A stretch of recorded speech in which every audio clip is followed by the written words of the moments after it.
Welcome to Talk Fair and Air, powered by BureWorks, the show where AI and innovative unconventional thinkers take center stage. I'm your host, Vidya Jean, AI language solution specialist, and today we have a special guest. Are you ready to find out the real meaning of community in the AI translation era? Let's talk fair and air. So we're honored to have with us Victoria Valika. Victoria is vendor and communications manager at Sopoltrat, and she will share insights on fostering a thriving community amidst technological advancements. And Victoria, welcome to the show. We're very happy to have you with us. Hello, everyone. Thank you for inviting me, Viveta. I hope that I will give the insights that you are looking for. You will certainly do. I know Victoria, we have talked before. She's full of positive vibes. You will enjoy the conversation. So, can you share a bit about your background initially to share some information with the audience and how you got involved in the translation industry, leading up to your role as a vendor and communication manager today at Sopoltrat?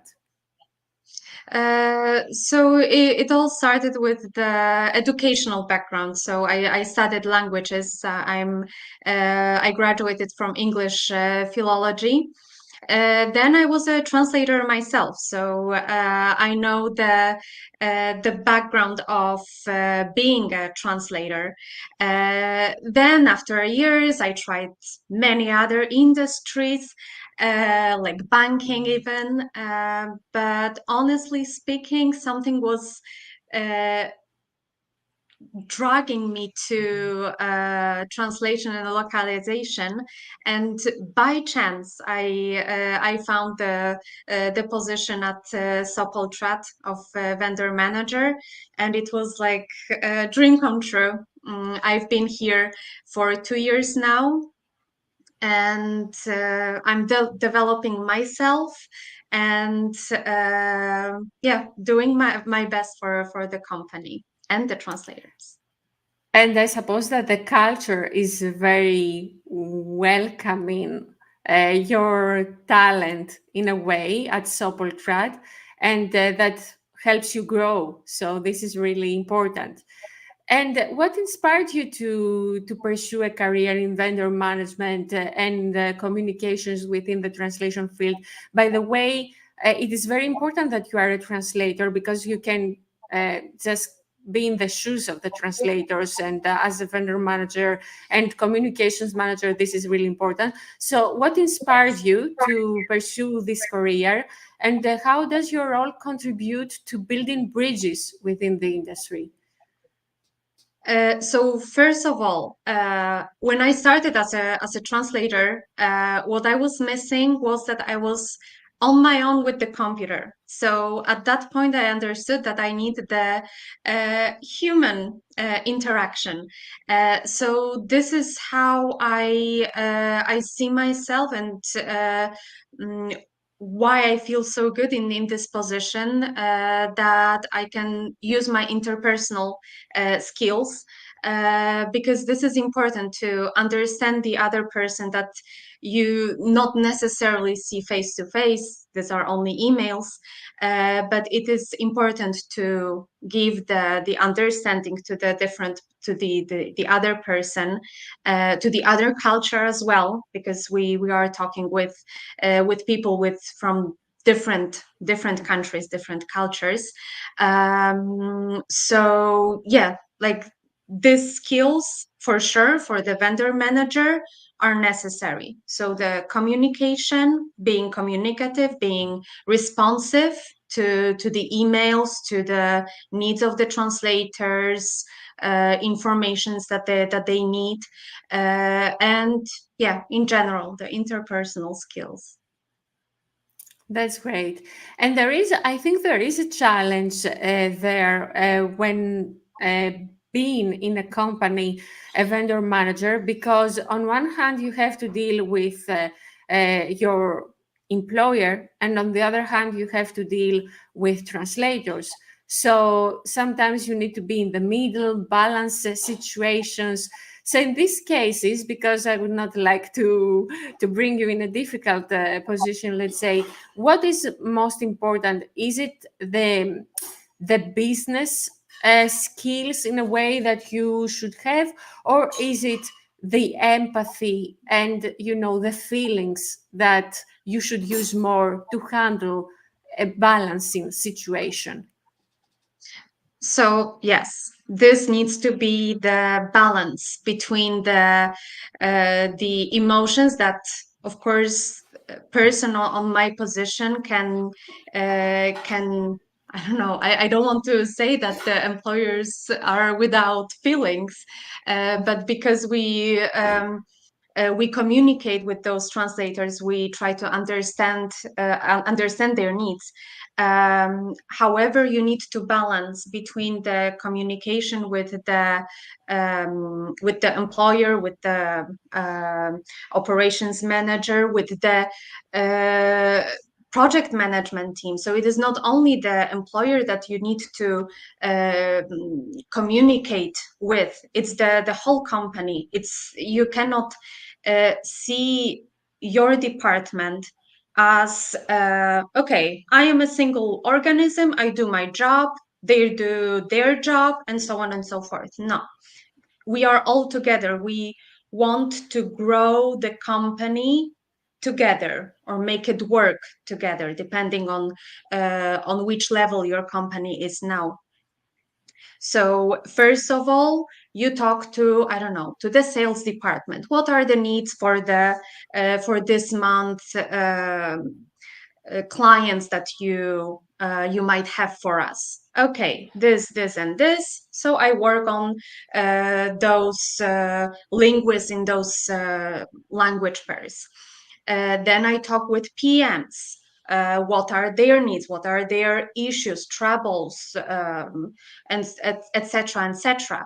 And then, of course, talking with the CEO, depending also how big is the company and to whom you report to, presenting what are the possibilities of the, I don't know, costs, the expenses, and so on, and all together we make it work. So there is this business side that you still communicate with, and then there is the linguist side that you understand and you communicate with as well, having the backup, the information from the whole business.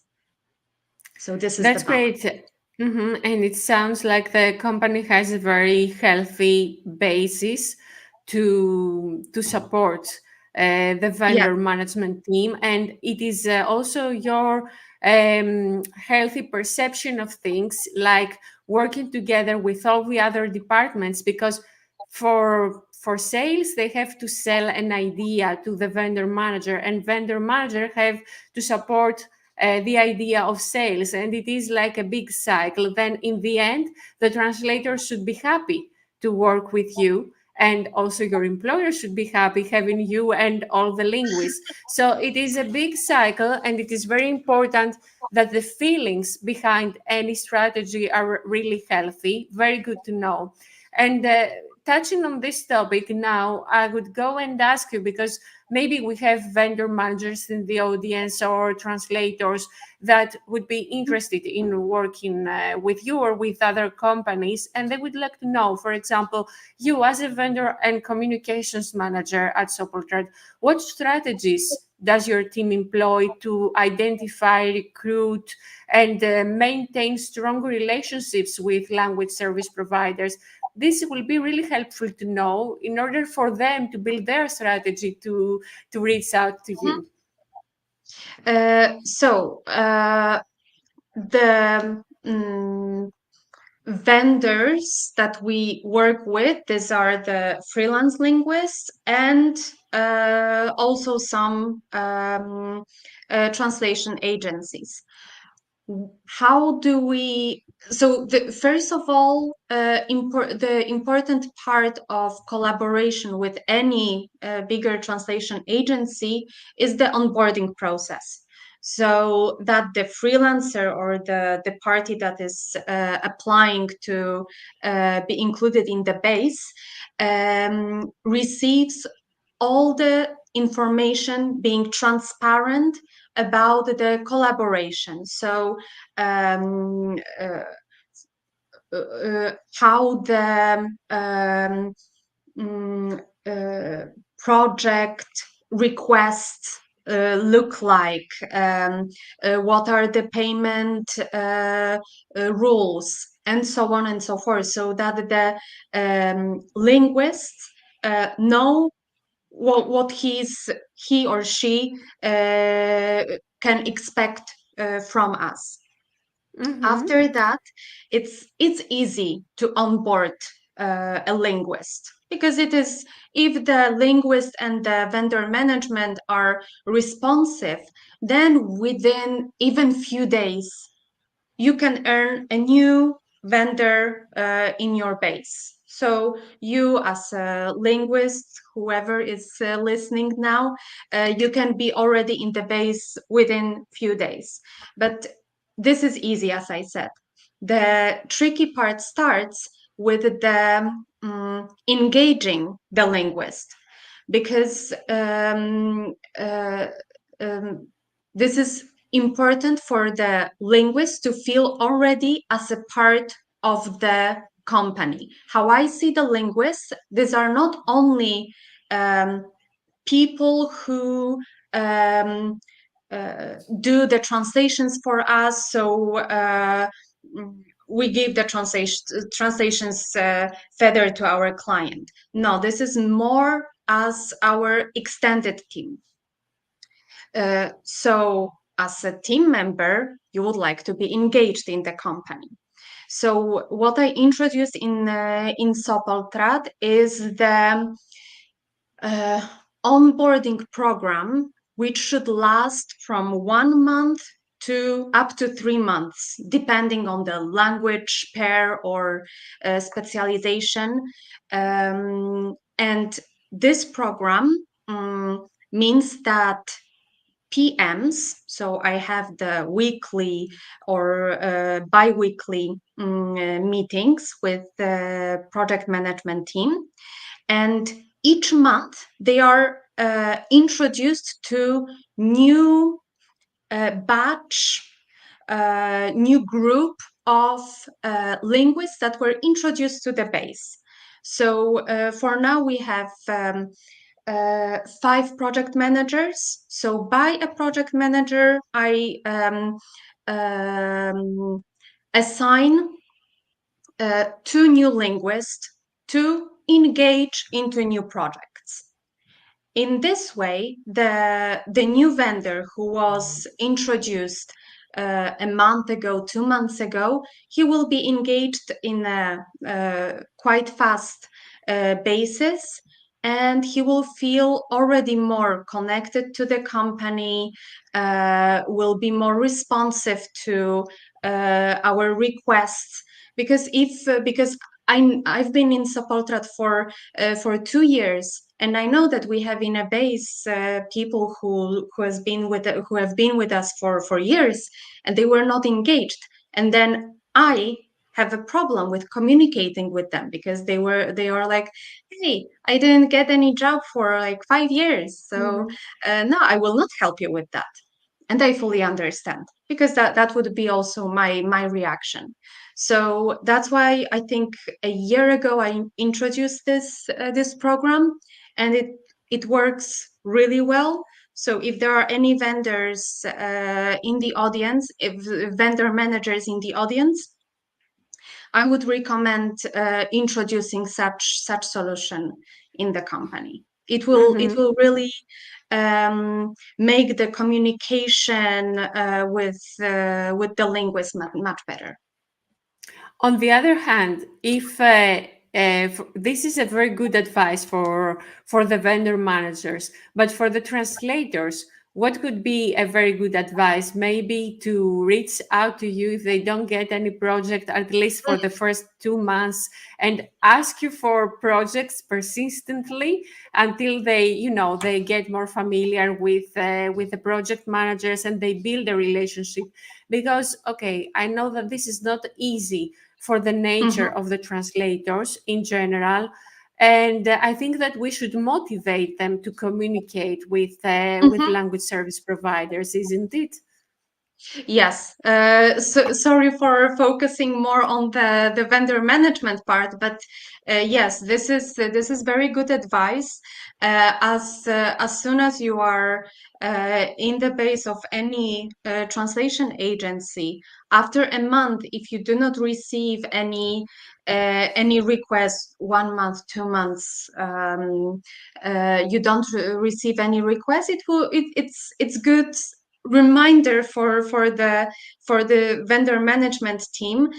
Yeah, I remember you. I assigned you to some project manager, and why you haven't had any job? So then I go to this project manager, and it's yeah. Whenever you have the English Croatian project, try to engage this lady because the tests went very well. There is good communication. She is responsive, and so on and so forth. So yes, of course, this is.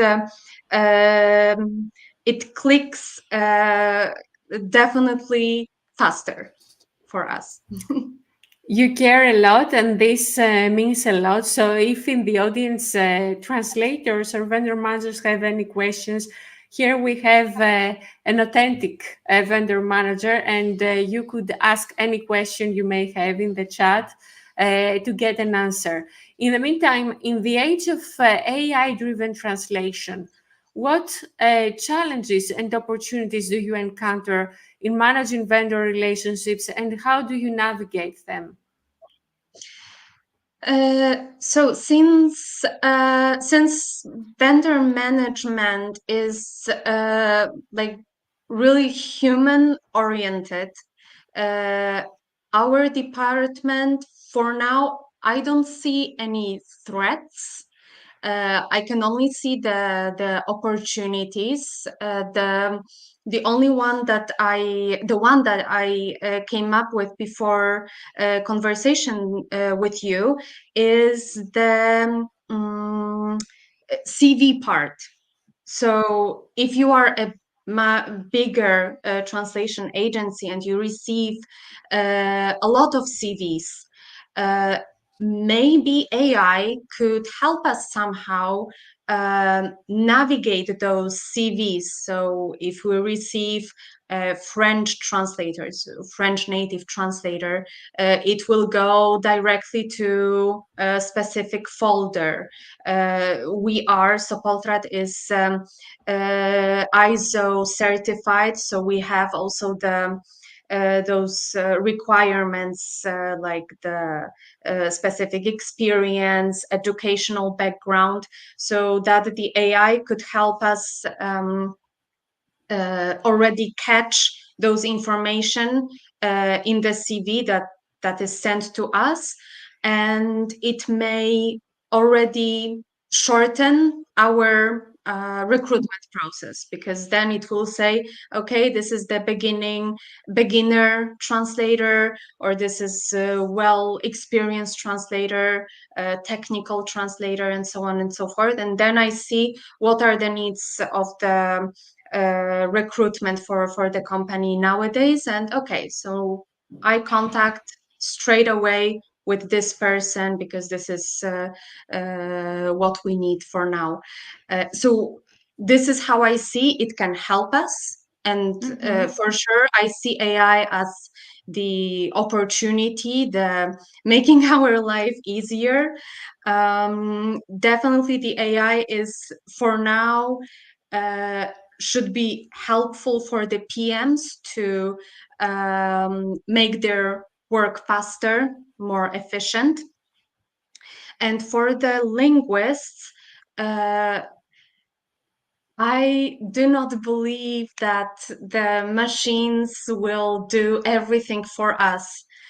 because there are the translations that they need a human touch, like the marketing translations. They need the style, the proper style. They need to give the culture uh, of the country, of the company that is marketed with this text. So no, the translations will stay with us. They will be faster, but we will need the human touch for sure. We believe the same. There is nothing to replace humans right Mhm. now. Yeah. And on the other hand, when you tell me about AI in the screening, let's say, of CVs, do you Mhm. believe that Yes. Good.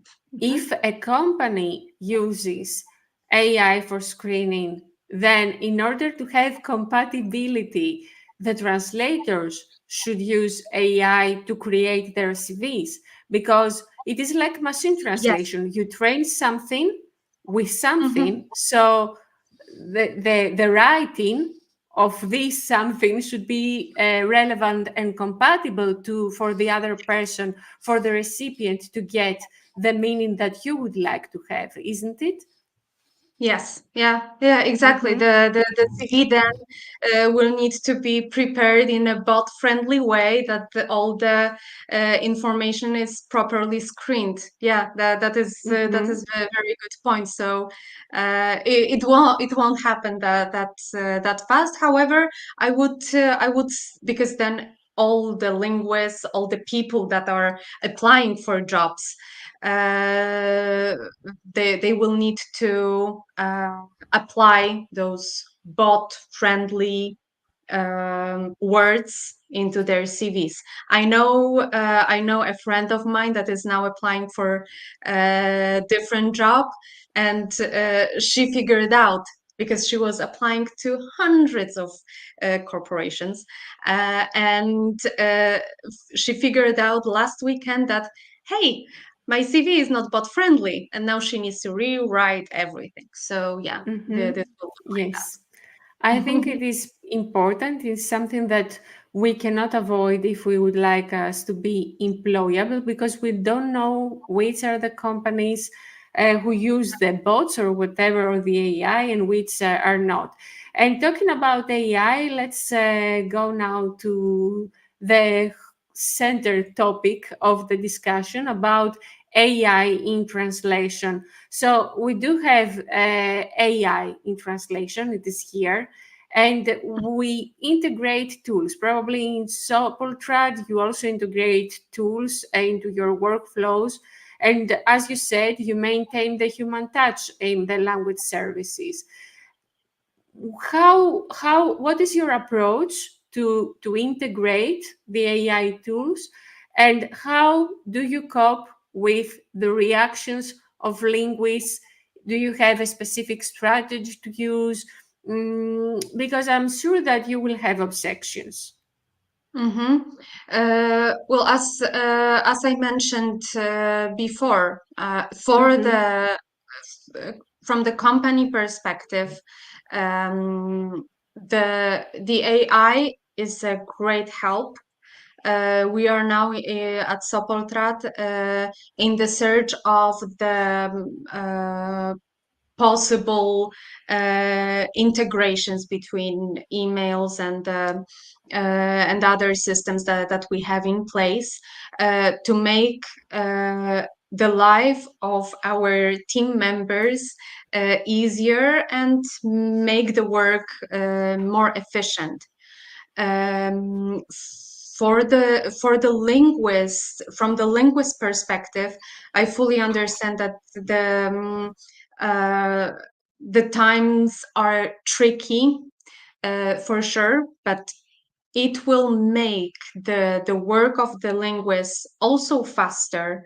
So this is the good point out of it.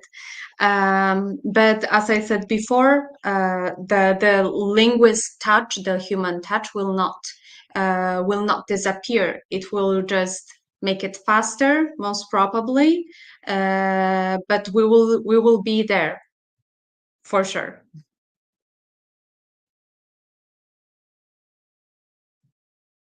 Oh, I think you went mute.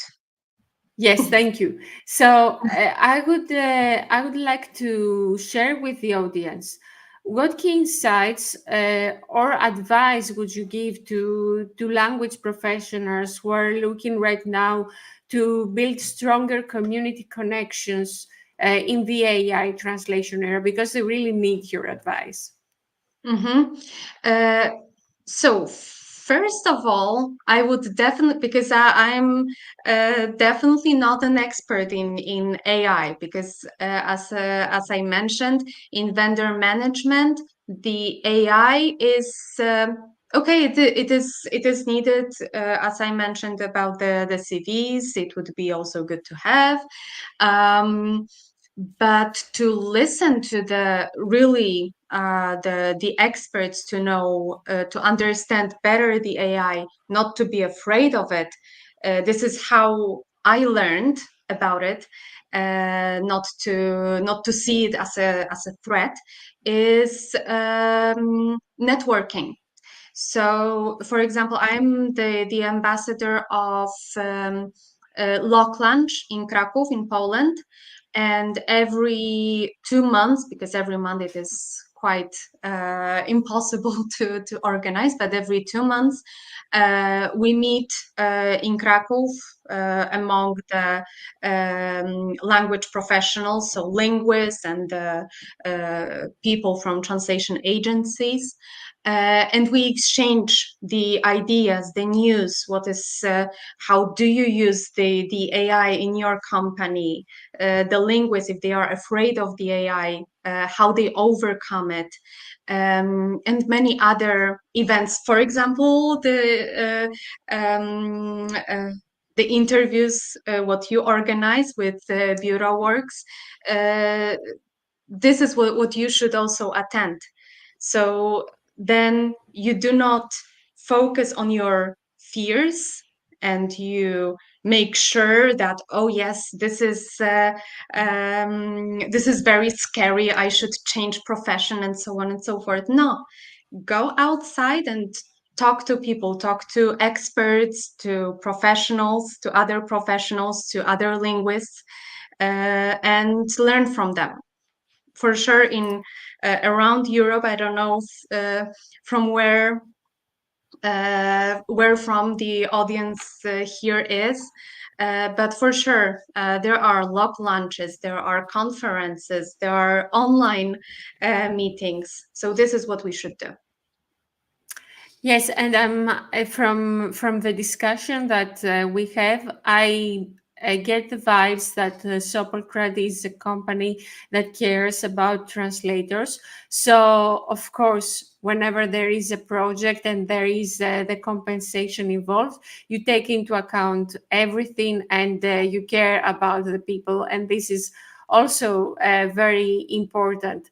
Now, let's go and make it a little bit more relaxing, and to talk open, fair, honest, and bold. So we have all had a fail, and this is how we learn in the end. Can you share with us some fail you had, something funny, or something that it was oddly difficult and you learned from it? Oh my God, I had so many weird experience, not only connected with the language industry, but for now, nothing comes to my mind that would No be problem. that would catch your attention. It I'm doesn't afraid. matter. It could also be something that was inspiring for you, someone you met, a translator, or a person, something like that. But because this is very, on the fly, and Mhm. we just improvise, you just don't care about it. Let's go to something more speedy. So we have our fast 5 questions, and I'm going to have 5 questions for you. You have 10 seconds to reply to each of the questions. Now, if it takes longer, I'm going to interrupt you. Don't take me for a rude. So can I start? Yes, yes, yes, yes, I'm ready. Okay. So what's the weirdest thing that you experienced with AI? The weirdest. Mm-hmm. A person at uh, digital internet experience persons telling me that the translations will disappear. What's one tool or tip you can share that makes you most productive? Using ChatGTP and training it in a way that I want him to respond. So I explain him who I am, where I work, and then the responses that I receive are What's the well biggest myth crafted. people believe when it comes to translation and technology? Once again, if you could repeat. What's the biggest myth people believe when it comes to translation and technology? Uh-huh. Should again that the translations will disappear. Yeah. What's your This is favorite the word in your What's your favorite word in your native language? Wiosna. This means spring because now we are in spring and I Ah, love this season. very nice. Using one word, how would you describe AI? Inevitable. Every week I get surprised by this answer. It's Yeah. my favorite question. Yes, I get something different. It's my favorite question. Thank you very much for the answer. And Thank thank you for making our Talk Fair on Air podcast a learn and fun experience, Victoria. Talk Fair on Air is an event you. hosted by BureauWorks.